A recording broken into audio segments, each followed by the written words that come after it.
And we're live. Hey, everyone. This is Andy Hall. With me tonight is Dead Air, Dennis Mailer, Boston area comic. Hey, here we are. And Dennis, how you doing tonight, sir?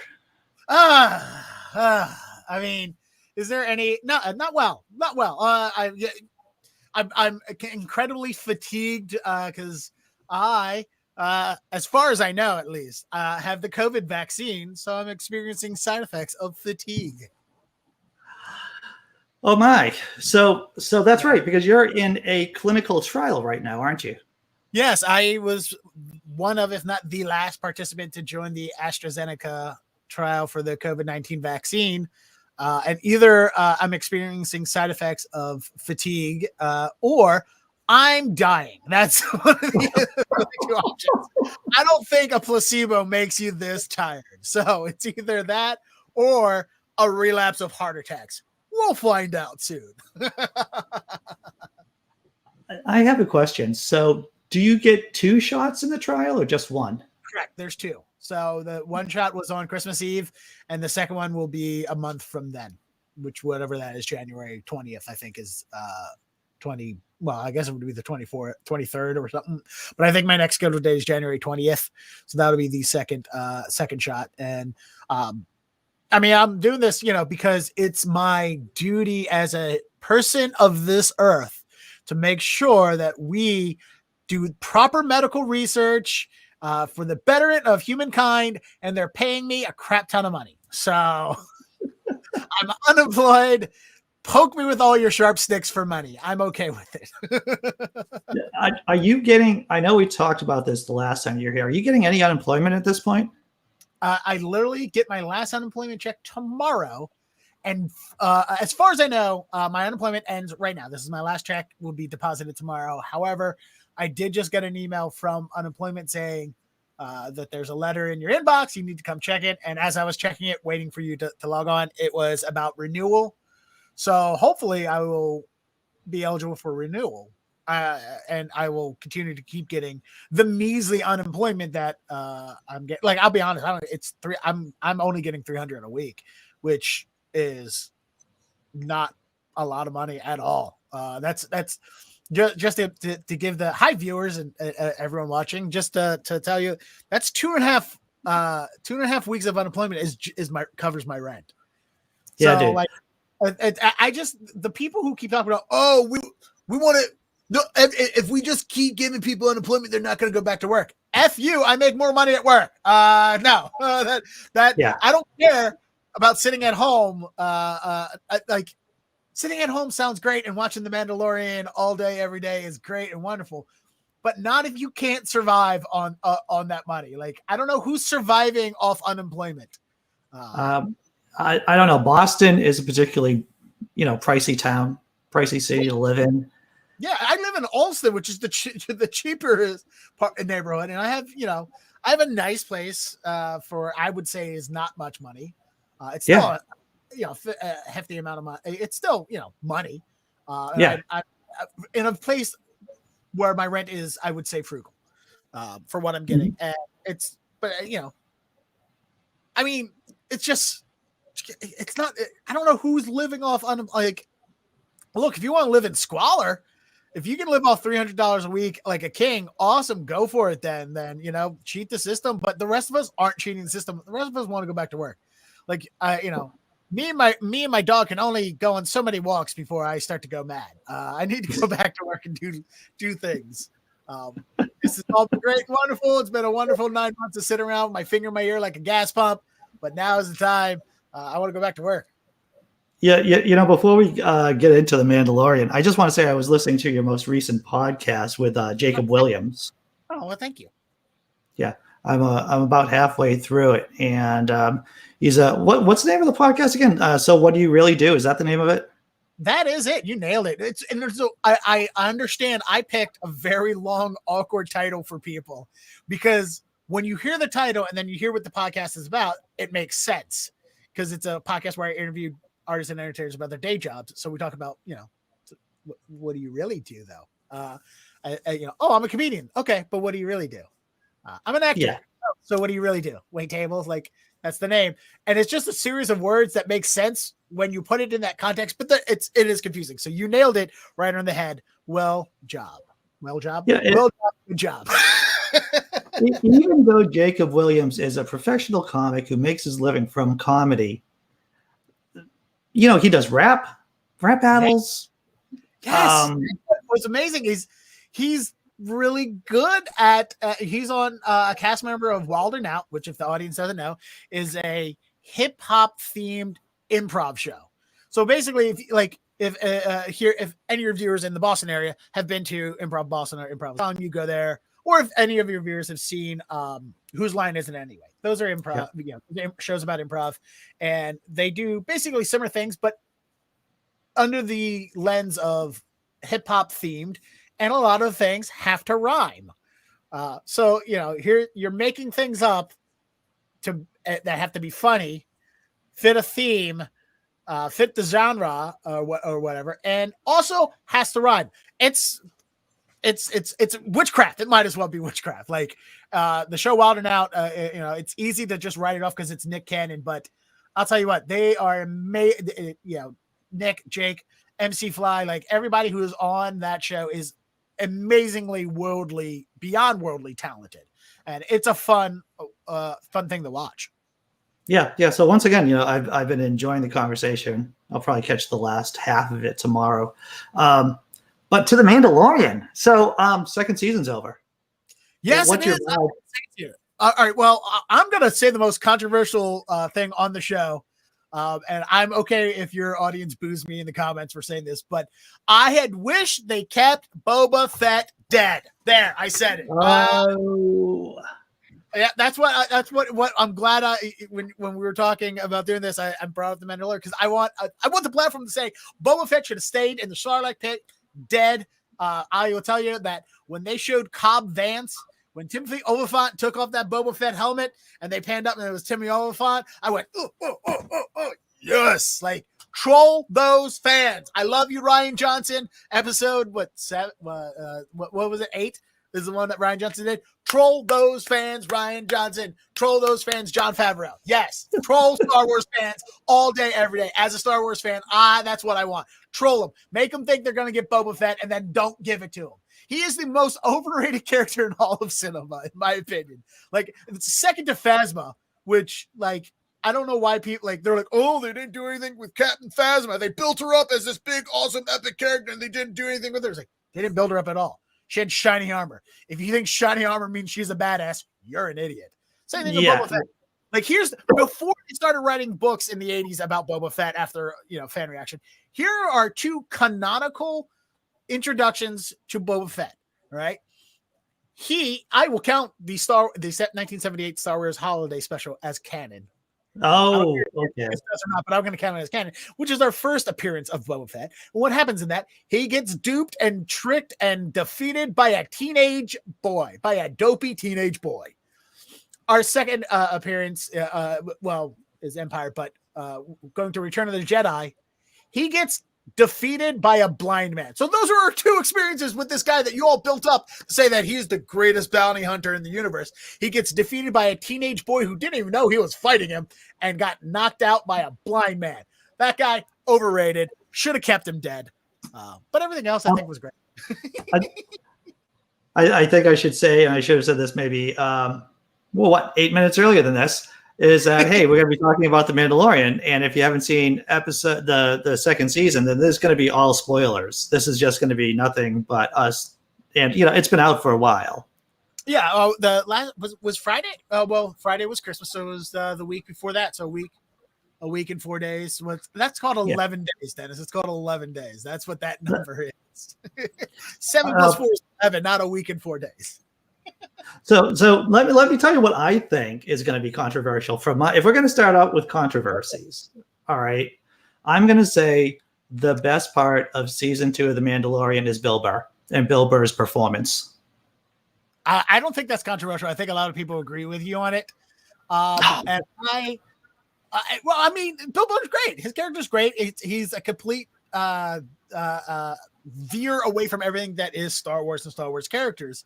And I agree that it was great having him in there. I don't know about best thing. I don't know. He actually acted. He just wasn't in there. I will say Bill Burr did.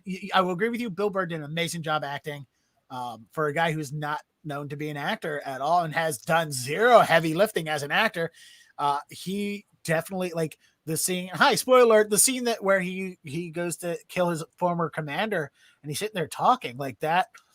That's true emotion coming out of him, or true emoting at least coming out of him like that. That was not I don't think that was a scene that's I'm not gonna say that's a hard scene to do, but I'm not gonna say it's not an easy scene to do like that. I don't think the way he was posed talking about you both in the car and then when he fired the guy in the cafeteria, which by the way he's like, this is the Star Wars Empire cafeteria scene is just beautiful. It's like, oh, here, let's go. Like it's the equivalent of using the phone book at the payphone in the Star Wars cafeteria. That's basically what that scene is, where they get Moff Gideon's location. But you're right. I agree. He did a good job acting.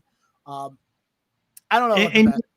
Once they took him off of once they explained to him when he was in prison, when he was just getting out of prison, pretty much when they explained to him what the job was and what was going on, and he gave that glance back to prison, that longing for prison almost. And I'm like, I think Bill Burr is going to act in this one. Like, seriously.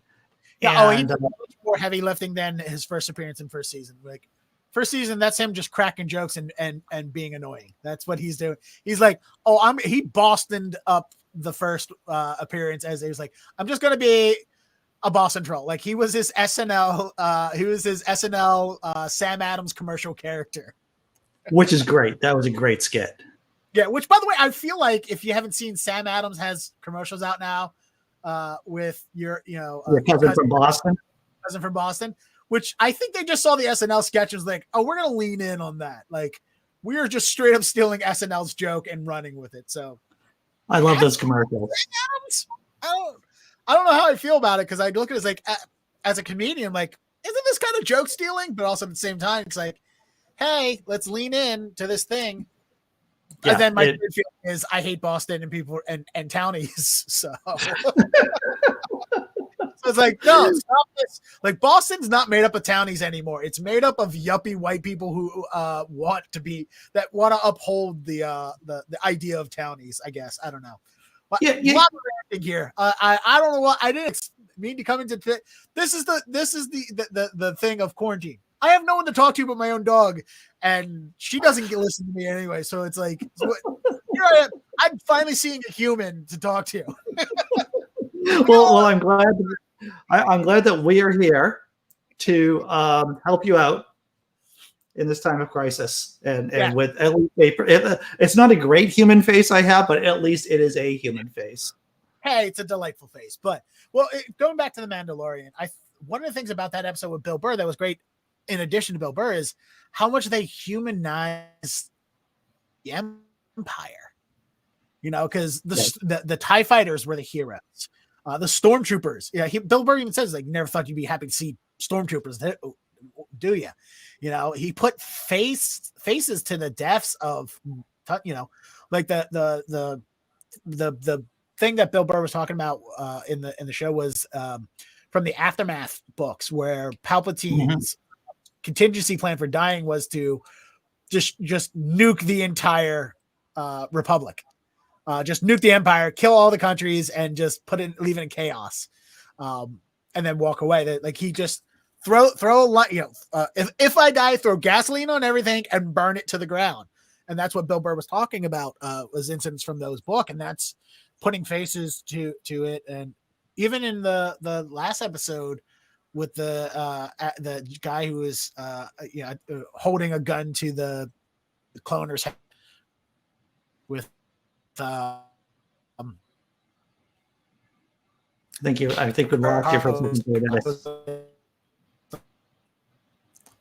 But I think what you're saying was that there was a hostage situation. You bumped out there for a second or two.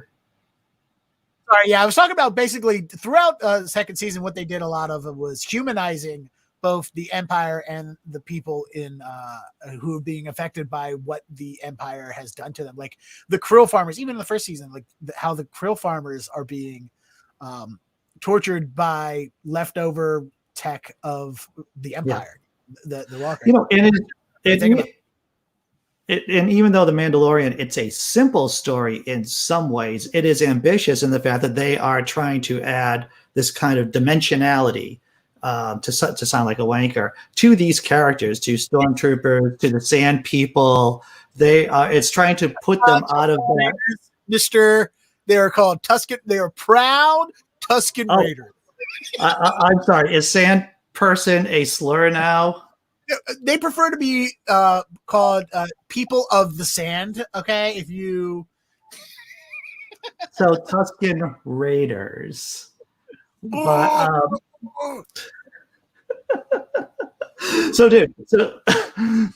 but I think it was pretty ambitious about how they tried to make these characters not two-dimensional. Yeah, no, they do. Dave Filoni and Jon Favreau did so much more world building and humanizing the Star Wars universe in 12 episodes of TV. Is that what it's been? 12 episodes of TV, 2 6-episode seasons or whatever it's been. Maybe it's been 8, 2 episodes, whatever. In such a short time, they've done so much more with the world of Star Wars, making it empathetical and flushing out and realizing that it's beautiful. It's absolutely. I think it's due in part to Jon Favreau. Like that man is the best at just demonstrating stories with empathy on them. Like just showing you characters who are incredibly sympathetic and empathetic, and you just want to like them. Like even going far back to his original work with Swingers. Like his character Swingers Mikey is just so desperate and at the same time. You just want to hug him. The entire movie you watch, you just want to hug him. Oh, especially during that phone call scene.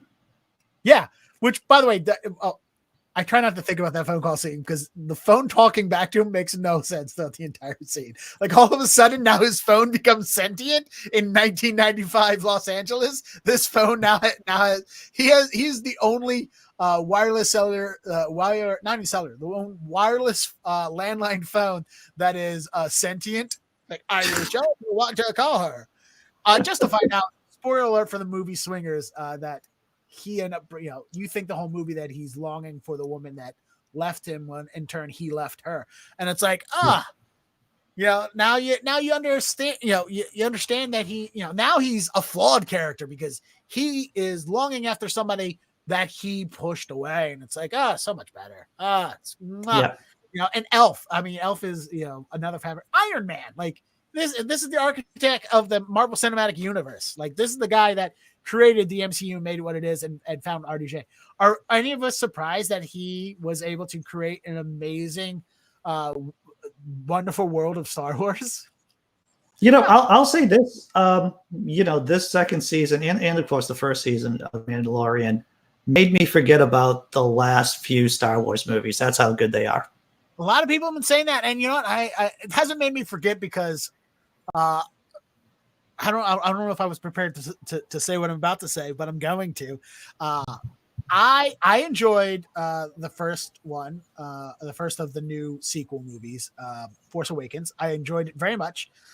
It was people's biggest claims like, oh, it's too much like A New Hope. Like, yeah, on purpose. Like they're showing you an echo of something. Like they did a wonderful job. I'll give J.J. Abrams a tip of my hat to say that he did a wonderful job of introducing us to new characters through their relationship with beloved characters. And I think it was a good starter. I love what Rian Johnson did in the second one because he literally just told fans, literally looked straight to camera and said, let go of the past, because everyone was complaining about 7. So he's like, all right, I'm coming here and I'm going to tell you all, forget the past. We're creating a new story and you need to learn to accept it because it's going to be better. And he did that. And that really blew people's minds because he literally trolled Star Wars fans saying, let go of the past, you dumb dork geeks. And they're like, no, we won't. And then, of course, they course corrected the complete total opposite way because of, I don't know. Everyone wants to blame Disney for this. Blame Disney for episode 9 because they're like, oh no, we've pissed fans off. Just give them what they want. When has Disney ever done that? When has Disney ever, like, think about it. When has Disney ever, if Disney was going to get their hands involved with something and keep from being a catastrophe, John Carter from Mars would not have lost $250 million. Okay. Like, that movie sank. Why? Because they let people, am I wrong? But Disney has been. Well, Disney is a corporation like anyone else. Who Framed Roger Rabbit? That was a Disney movie, as I recall, right? I think it was. Yes. I'll say yes, because it was. I think only Disney would be able to broker that many different studio deals together. I think Disney's the only one who could have gone to Warner Brothers, Looney Tunes, Fox, right. And all. Like, exactly. This is what we're doing. Sign the contracts. Give us. We could be wrong, but let's go with it. Yeah, I believe they did Roger Rabbit when they were desperate, and once The Little Mermaid came out, they shelved any plans about doing Roger Rabbit 2 or anything like that because they found a cash cow and they found a formula. I think there's a lot of, like, Fantasia too. Fantasia was an ambitious movie, too ambitious for the public, and then they said maybe we should just try to make popular crap. Yeah, I think there's at least Disney has a history of acquiring things and then letting them do their jobs. Like, they don't get their hand, like, they own Pixar and they don't have their hands in what Pixar does. They just let Pixar go about what they do. When they acquired Marvel, they let Kevin Feige stay in charge. Kevin Feige, as far as I know, does not answer to Walt Disney or whatever. Whatever his son-in-law's name is, the Eichner, whatever his name is. Like, Feige doesn't answer him. Feige does what he wants. Kathleen Kennedy does what she wants with Star Wars. Now, she micromanaging J.J. Abrams, that could be, but I don't think Disney was the ones in. I don't think Disney said anything. It's like, hey, fix this. I think what J.J. Abrams did is he got scared of fan backlash and created a movie that was made by committee, and that committee was the alt-right, because Star Wars Episode 9, in my opinion, is a terrible, awful movie that undid everything that Star Wars was trying to create with diversity and female characters. Because if you watch from a particular point of view, you could watch Episode 9, and what the main theme of the movie is that a woman can't do anything for herself because Rey has to get saved throughout the entire, like, they built up a great, wonderful character who was independent and charming and delightful and also strong, a female character, and then had to undo all of that because a couple people got upset that a woman had Jedi powers. And here is said cone dog. Okay, here's my satellite dish dog now. So they did that because she can't defeat Palpatine without the help of Kylo Ren, her sweetheart. Right. Do them apart. And then, of course, they cut out all relationships. John Boyega's character.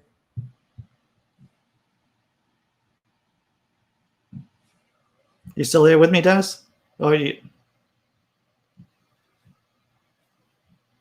The girl from the chat says, "Oh my God, I did not know Pee Wee Herman was Roger Rabbit." Neither did I. I had no idea. I think I might have lost computer issues. I'm just going to keep talking then, because I figured out while watching. Are you back? Yes, I am. Sorry, go ahead and finish what you were saying, and then we'll talk about how the Star Wars just put Disney just put a hit out on my internet connection for. Right. Finish what you were saying. I'm sorry. I figured out that whenever there is something that occurs in The Mandalorian, or in general now, but there are a few instances during The Mandalorian, I was thinking to myself, oh, this is just stupid. They would never either design a spaceship like this, or the characters would not act in this way because it's stupid. And then I just think to myself, and this is what I call it, the principle of 19, which is the principle of COVID-19, which people do incredibly stupid things all the time. And typically, whatever goes on in the Mandalorian or any other, fictitious universe cannot compare to the stupidity of the species right here and right now. That's one way to look at everything and point out. Yeah, I like it. Yeah. My rebuttal is, what's that? I said my rebuttal is I agree. Right. Like, why is there only one tube to shoot out TIE fighters in the Goff Midian's Star Cruiser or light Star Cruiser? Well, I mean, how many holes should a airtight spacecraft have? Well, you would think there'd be at least an in and an outie. There's just one hole. That's an innie and an outie. You would think. I mean, it's well, yeah. Well, how many? Well, think about it. How many? If you had a giant airplane that shot out smaller airplanes, how many holes do you think that airplane should have to? Well, I guess let's look at it more like a battleship. There's on a battleship, there's definitely one. It's one way. You land here and you take off there. So, yep. I guess it's better. Yeah. I'm going to go with that. If there was an in and out hole, if there is an in and an out hole on a Imperial starship that shot out TIE fighters, right. I'm just thinking about the TIE fighters can't go out the indoor, so I guess they're still. I'm thinking about Battlestar Galactica. There is clearly two large arms with structures to put in fighters and to release fighters, and so there's some kind of organization. There isn't this log jam. I think Well, I think it's. I'll counter with the oncoming ship that had Bo-Katan and all of them on it. Was I think there is an indoor. They just refuse to use it, much like at a restaurant. And you can see, at restaurants, for the staff, there is one door to the kitchen and one door out. And if you go in that outdoor, you screw up potentially screw up a lot of things. And I think they knew that.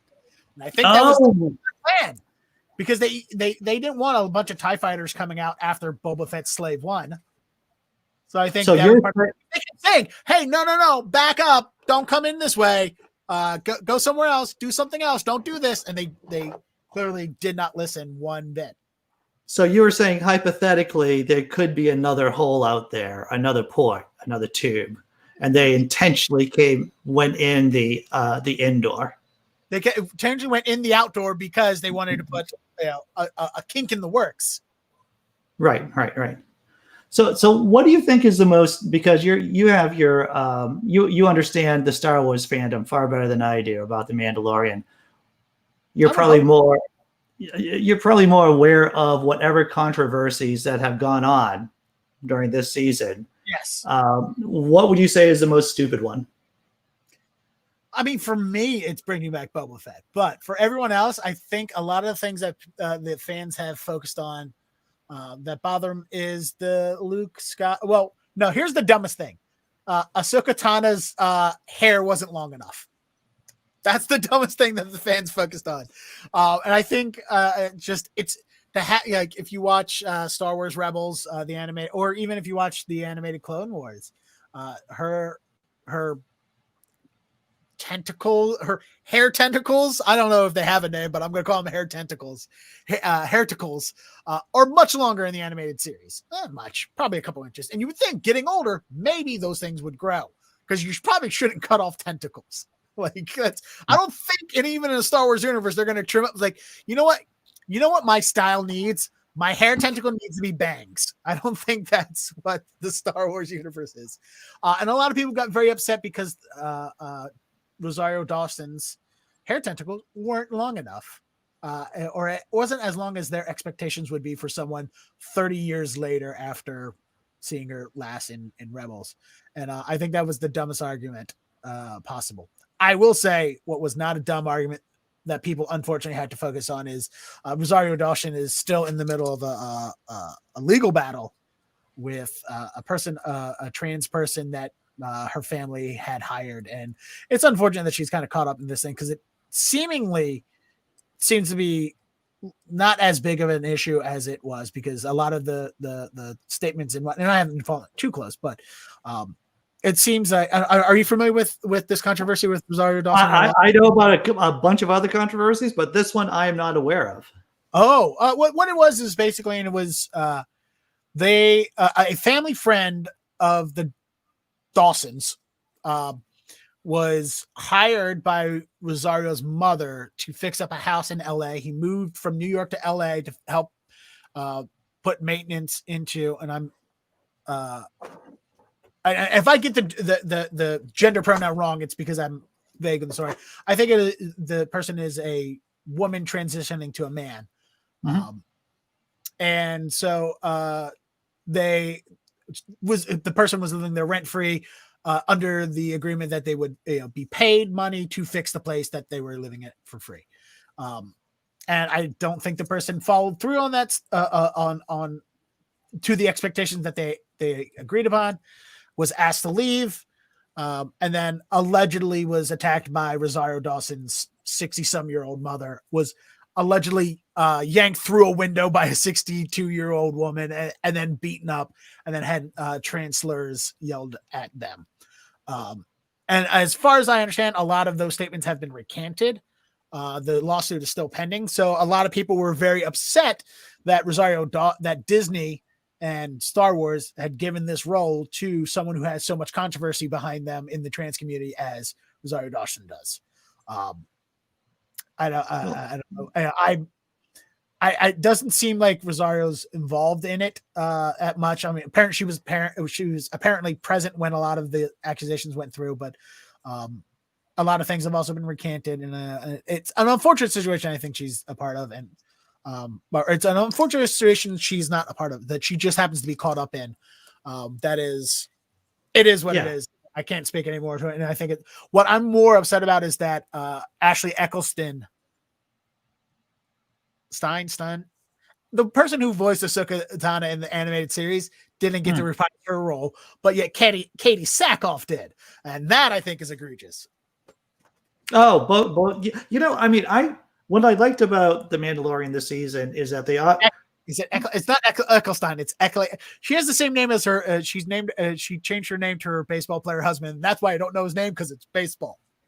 Oh, that's why. There are characters from Rebels and the Clone Wars, which I only have a vague understanding of. Understandable. The Clone Wars, there's a lot of the Clone Wars to get through, and to get to like the interesting stuff that applies to what's happening now. There's so much filler in between. It's daunting to try and get through it. Yeah. These are, for people who aren't aware of what Rebels are and Clone Wars, they're both animated series. More Star Wars stories. They're animated TV shows. Hi, I'm a grown adult. I watch cartoons. Moving on. But this season of The Mandalorian, they incorporated these characters. Bo-Katan, Ashoka, is that how you pronounce her name? Ahsoka Tano. They incorporated her rather, I think, seamlessly. Yeah, I think it's great and awesome. And the only thing I like when I'm watching that episode with her in it, my first thing was like, oh, I wish they made the reveal less obvious. But at the same time, I'm like, you can't do that. Everyone, as soon as what's happening, they're going to know, like, outside of rumors. If you're a diehard Star Wars fan, not even diehard, if you're a casual Star Wars fan, you're going to know that that's Anakin Skywalker's apprentice, Ahsoka Tano. Like, there's no way you introduce her in a secret way where she pulls the cover and like, oh no, we didn't realize it was her. So the fact that they jumped right in and didn't like patronize us, I think in hindsight now was right for the character. And wonderful. I'm going to ask you the question, and if you answer yes, then there should be a warning that we may be putting spoilers out. Have you seen Wonder Woman 1984? Yes. Okay, so here comes the warning, everyone. If you haven't seen Wonder Woman 1984, that we may be doing some spoilers here. Pedro Pascal, villain in Wonder Woman 1984. I mean, was he a villain? Oh. was like, I think Pedro Pascal is an amazing actor, and he's wonderful, and I absolutely like him in so much things, but he did not wow me in Wonder Woman 84, or as I like to call it, Wonder Woman v Bruce Almighty. Like it is. He does a great job acting with what they gave him, what they gave him was a crap story. Like I feel like there's a better way to do wish fulfillment. Because especially with like the opening scene where it's like little Diana running the thing and she cheats. Oh no, you can't win because you cheated. How, in what world does that relate to be careful what you wish for? Like I can get if you're like, hey, look, making wishes is cheating at life. Okay. But they didn't make that connection at all. I had to put that connection together in my head, and it's a very long stretch. So I think he did, his emotion for his son, I felt he did a wonderful job going like, oh, my son, I love you. I believe that he loves that kid as his own son. But this guy who, like, why would you want, like, if you had, I think, like, so his wish, let's try to understand this plot. His wish was to become the wishing stone and trick people into making wishes on his behalf. Yeah. I think that's the plot. Yeah. In what world is that a better plan than going, I wish for 1 million wishes? Yeah, I thought it was pretty clunky. The idea about wishing to be the wish stone.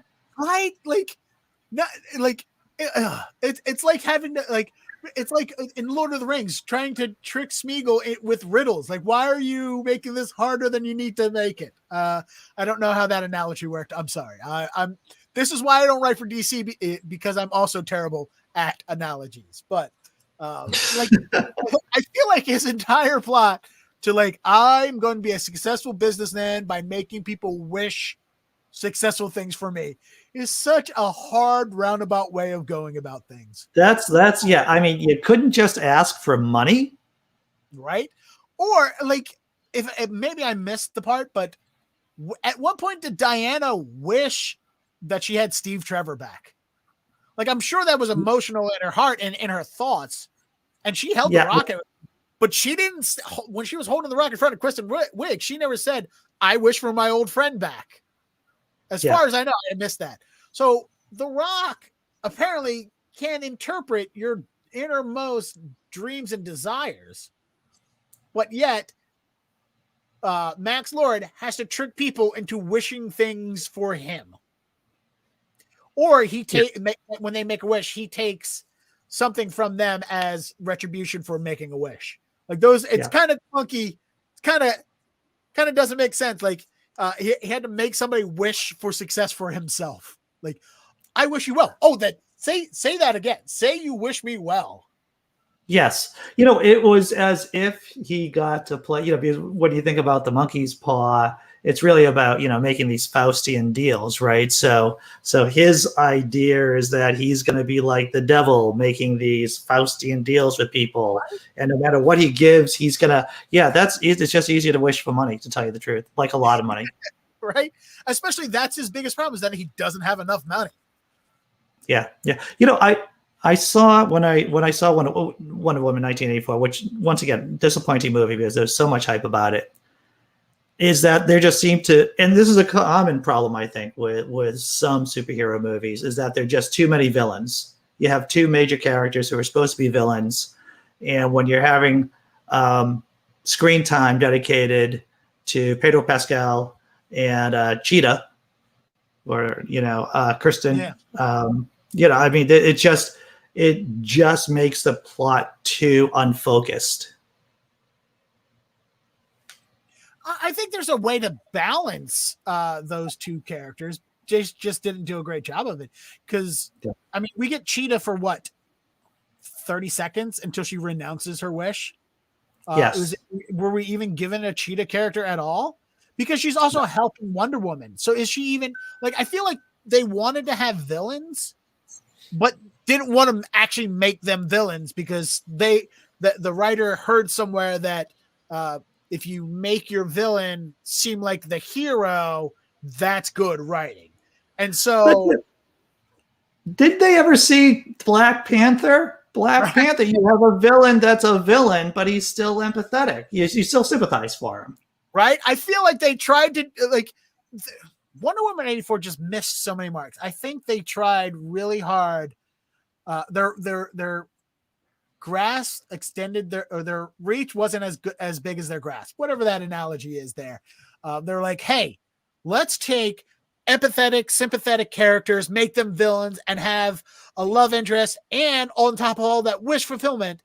And they just did a poor execution of all that. I don't know if that was because of the writing at the beginning or if that was because the editing at the end, because clearly DC has an editing problem. We've seen with Batman. We saw that with Man of Steel. We saw that with Batman v Superman. We saw that in Justice League, that we have these movies that come out that make no sense story or plot wise, but yet there's a different edited version put out that's supposed to explain things that the theatrical cut didn't explain. And it still just doesn't end up working. Like, I never saw the theatrical version of Batman v Superman. Or what's the one what's the Justice League? No, but Justice League's coming. They haven't released the Justice League recut. I got confused for a second. So yes, I've only seen the recut version of Batman v Superman, not the theatrical. How does that look? I mean, I've only saw the theatrical. The extended cut is supposed to explain things that wasn't in the theatrical version. And I watched this version where everyone's like, oh, there's a half hour of extra footage that explains things that we were confused about in the first one. It's like, maybe you should have put out the movie that wasn't confusing to begin with. Secondly, but when I saw the version, I still didn't understand the plot. So I can't imagine how bad the theatrical cut is and how confusing it is if the version that explains the confusing version is still confusing. Yeah. I think it's unwatchable. I tried to watch Justice League on an airplane a while ago, of course, when I still went on airplanes before the apocalypse started. I just found it unwatchable. I found looking through the crappy catalog of crappy material that I'm not going to buy more interesting than the Justice League movie. Theatrical, really. Scrolling through, swiping away movies like on Tinder is much more interesting than actually watching the said movies. I like that. It totally is. It totally is. It's disappointing what DC's doing because, and here's the biggest fact. Here's what the biggest disappointment is. Are the movies that they're coming out atrocious? No. Great acting, great cinematography, wonderful cinematography. In fact, in my opinion, too much wonderful cinematography. I'm looking at you, music video in the middle of Man of Steel. But like in the middle of the movie, there's just a Chris Cornell music video where he's popping out of the water and there's raindrops. And it's like, why is this here? But anyway, I digress, which I do. I digress a lot. You have great actors. I mean, Gal Gadot is infinitesimally charming and likable. Pedro Pascal is an amazing actor and likable and charming. Chris Pine is pretty. But you have so.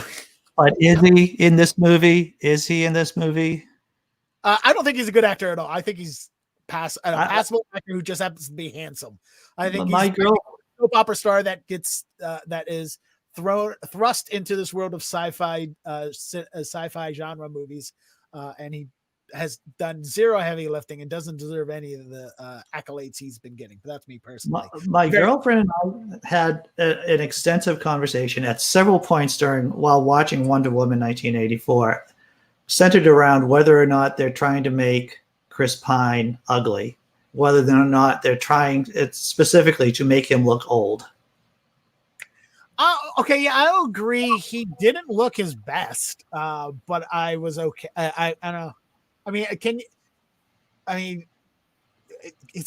can you make Chris Pine not look handsome? Is it possible? I haven't met Chris Pine, and I'll tell you right now, I've met Chris Evans in person multiple times. Oh, really? Yeah, I've done two things with him. I did Defending Jacob, and I was on background I would play one of the lawyers in his office for the TV show Defending Jacob, and I was also on Knives Out background. Oh, Knives Out, right. Yeah, the scene I'm in is the one with where he's at the pub eating beef stew with the main Arma Dama, whatever her name is. What a freaking incredible movie that I really like Knives Out. That movie's great. And by the way, so I've seen the white sweater, Chris Evans's white sweater. I've seen it in person. It is fantastic. Everyone made a big deal about how wonderful a sweater is, and they were all right. The sweater is gorgeous, as well it is on top of a gorgeous man. And so the reason I bring this up is Chris Evans and Knives Out was pre-Avengers Endgame. Defending Jacob was post-Endgame. He was a big dude. Like, he lost a lot of weight and size, in my opinion, from Knives Out to Defending Jacob. And he's still just absolutely, there's nothing you can do to make that man not look handsome. Similar to, I think, Chris Pine. There's no way you can unprettify Chris Pines. Even if you throw a little dirt and make him older, and he just looks an older, handsome man. And I really wish you would say more of your, at least bring in more of your girlfriend's opinions about Wonder Woman, because I just realized we're two white men complaining about Wonder Woman, and we are we've just now become the bane of all the internet, and I'm sorry for all the listeners out there. Well, I mean, we both agreed that the Wonder Woman underperformed at the very best. It underperformed, and I love the first movie, dude. I saw Wonder Woman, the original Wonder Woman, 3 times in the theater. Really? I saw it. I didn't like it. Well, I'm a World War I buff, and I saw it twice on my own, and then I brought my kids in the third time to see it. And I saw it at least once recently at home with my girlfriend, and I might have saw it another time before that too. So I think I'm around 5 times seeing it. Oh, I hate Wonder Woman, and I've watched it 5 times because I want it to be good. I want these to be good. I don't. I hate to come off as I get why they make Wonder Woman. Representation, female lead characters are important. They should speak to these characters. I'm all 100% for them. And I think, in my opinion, Captain Marvel did a better job of it than Wonder Woman did. Like, Wonder Woman, like, how do you not roll your eyes when you hear a dialogue like, "That's no man's land"? I know, dude. You know what? Just from the chat here, the girlfriend says Chris Pine looked too old for 40 years old. For what his real age is, actually, it's 40. So both thought he was. Pine and I are the same age. Oh, wow! That shows that's 2 glasses of milk that one soured much faster than the other. Okay, May 19th. If I find out he has the same exact birthday as me, and him and I look so drastically different. Actually, you know what? I already know this because I think Chris Evans and I are like 2 months apart. Like, I think he was born in March of the same year that I was, and clearly I've done much more with my life than those guys did. That's why I look this way. the Adonis that you are, Dennis.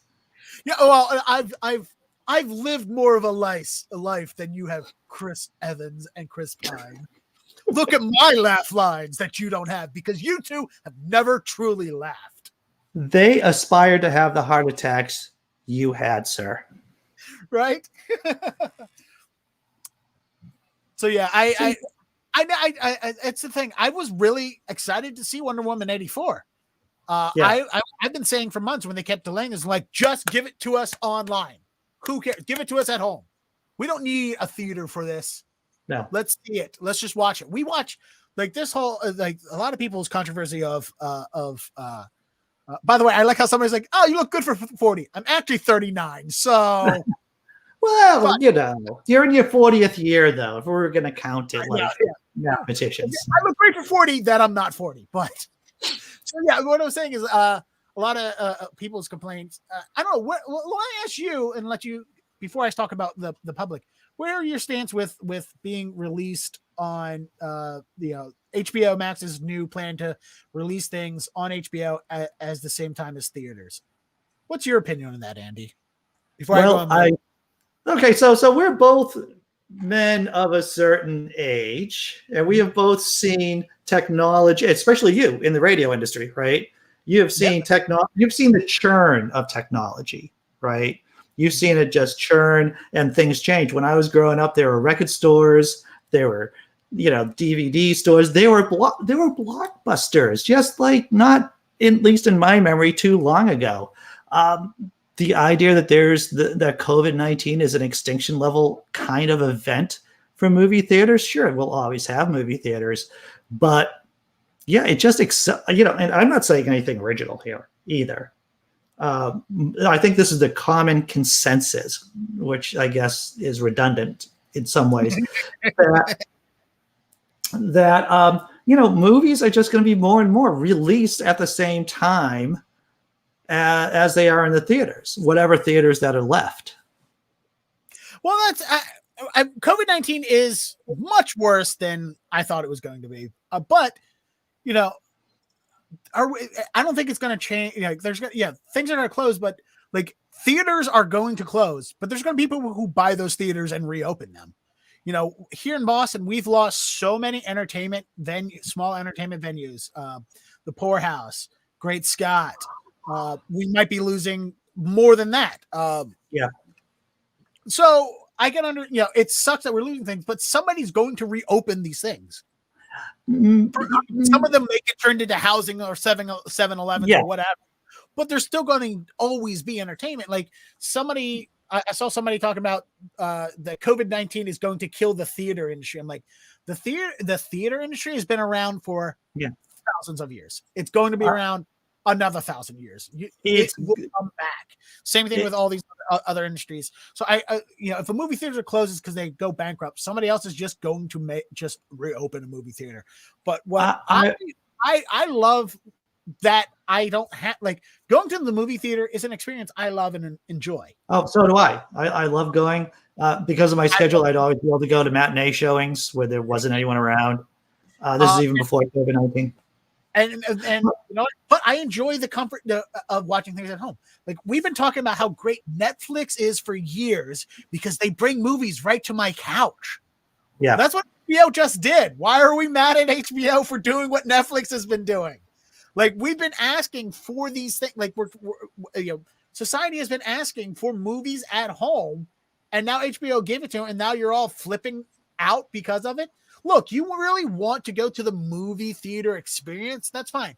Put your money where your mouth is and pay the extra money it costs to go to the theater. Then, if you want to continue to support the theater industry, the cinema industry, not like we should. I mean, we should support theaters like live theater and stuff like that.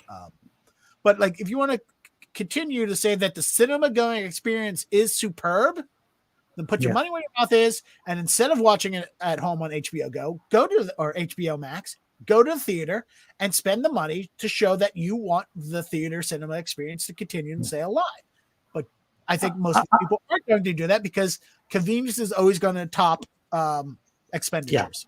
Yeah, true enough. I think there's going to be like a bifurcation. There's going to be, for example, in the Boston area, there used to be a lot of small indie theaters. There's only a handful left. The Brattle, for example, in Harvard Square, that survives because it's a nonprofit.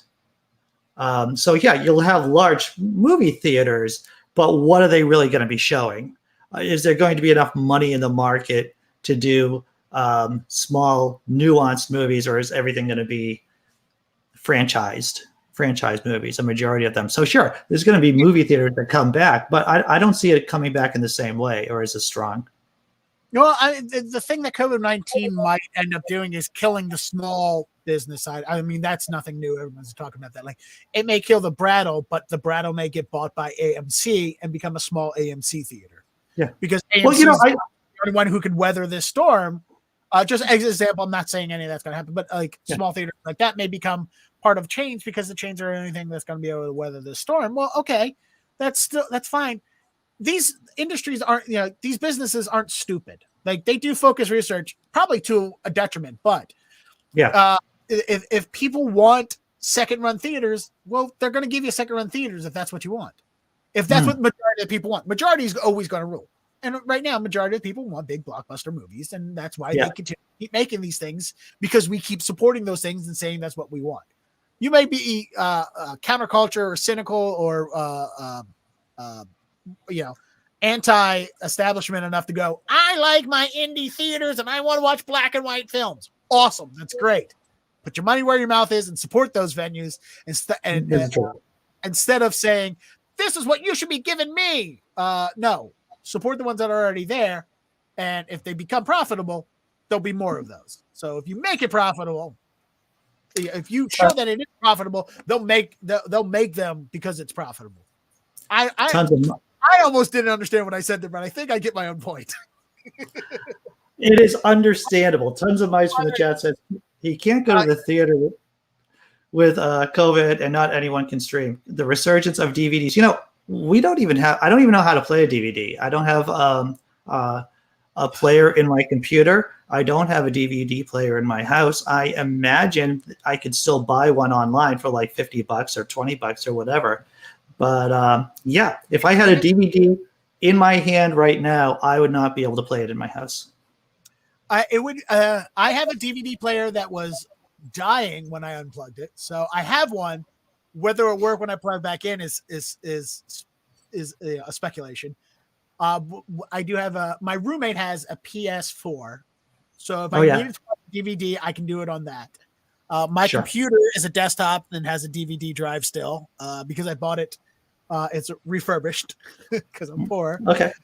Hence the technical difficulties earlier.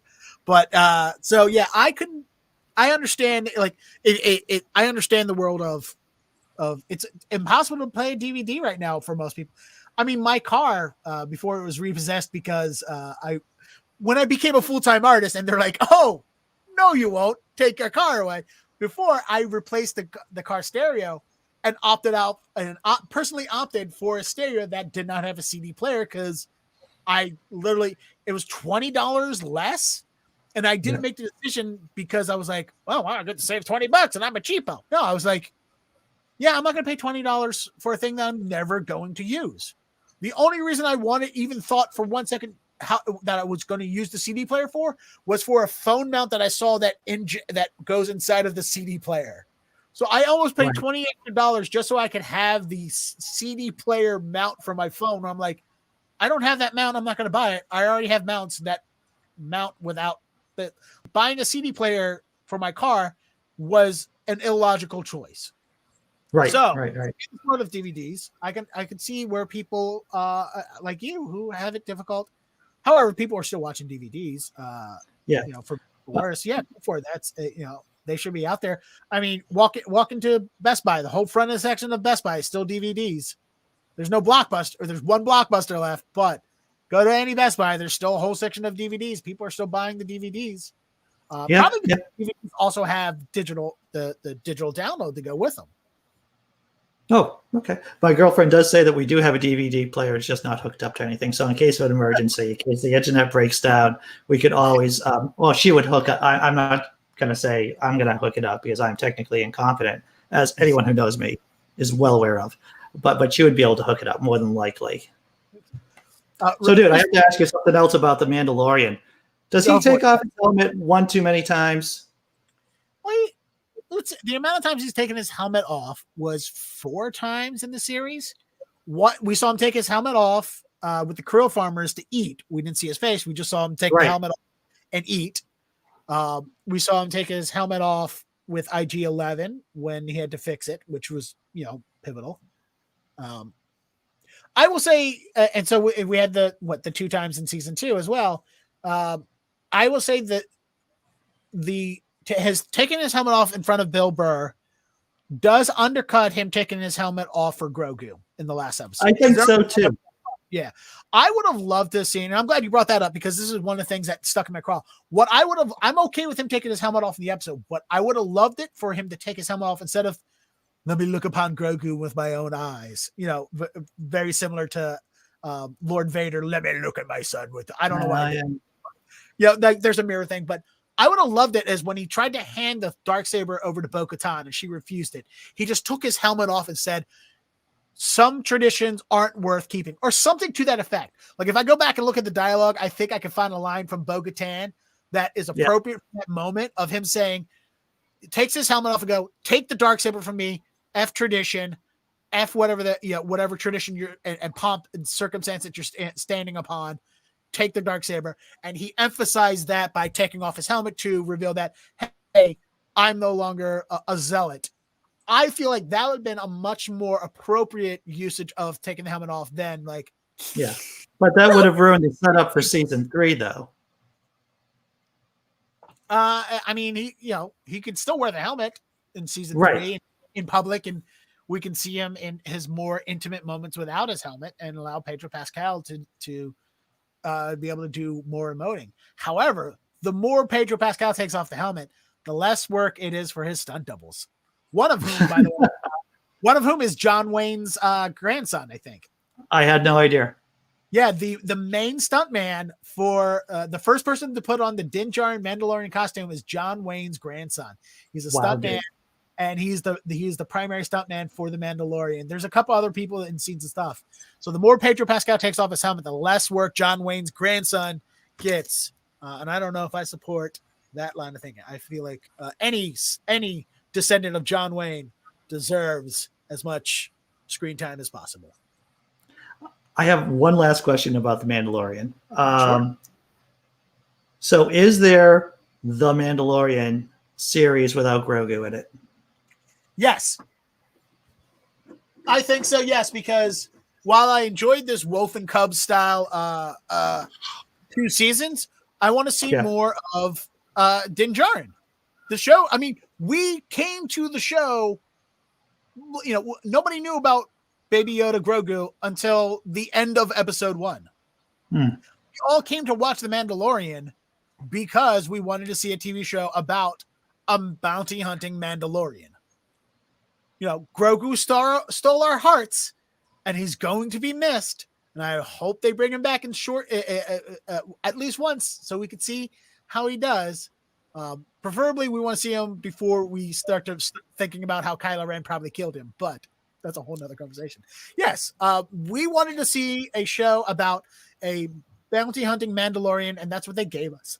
And that's what they're going to continue to give us with season 3. Yes, I think so. Grogu is not Daryl Dixon. He is not, he is not a Daryl Dixon. We are not going to stop watching the show if he's no longer on it. We are going to continue. I'm telling the fans, we all will continue. We wanted a Mandalorian show. We got a Mandalorian show with a Grogu. We're going to continue to watch a Mandalorian show, I hope. We'll see what season 3 looks like. I believe that they're working on it now, along with a variety of other Disney, spin-offs, which I'm sure you're well aware of, or more aware of than I am, about the Book of Boba Fett. Yeah. Hey, look at you. Yes, this was sitting under my desk by accident. And I figure that this is the best way to end out on the show is the Mandalorian Talk ending with the Mandalorian. Very good. Dead Air Dennis Baylor, where can people find you online, sir? You can find everything about me social media wise at deadairdennis.com. Also at deadairdennis.com, you can see these absolutely wonderful coffee mugs that I sell, which is the great way to let your coworkers know that you live with a mental illness. It says, not until I've had my coffee / antidepressants. Let your coworkers know that you suffer from depression like me, because let's take the stigma out of depression. All that can be found at deadairdennis.com. Fantastic. Everyone in the chat, thanks a lot for showing up. Thanks a lot for contributing. I had a lot of fun, and I learned things too, as always. Dennis, thanks for coming on. I appreciate it, man. Thank you for having me. This is always a fun time, Andy. I love hanging out with you, and we should be able to do that, not when we're recording it as well. Right, I agree. All right, brother. Take care. Take care, everyone.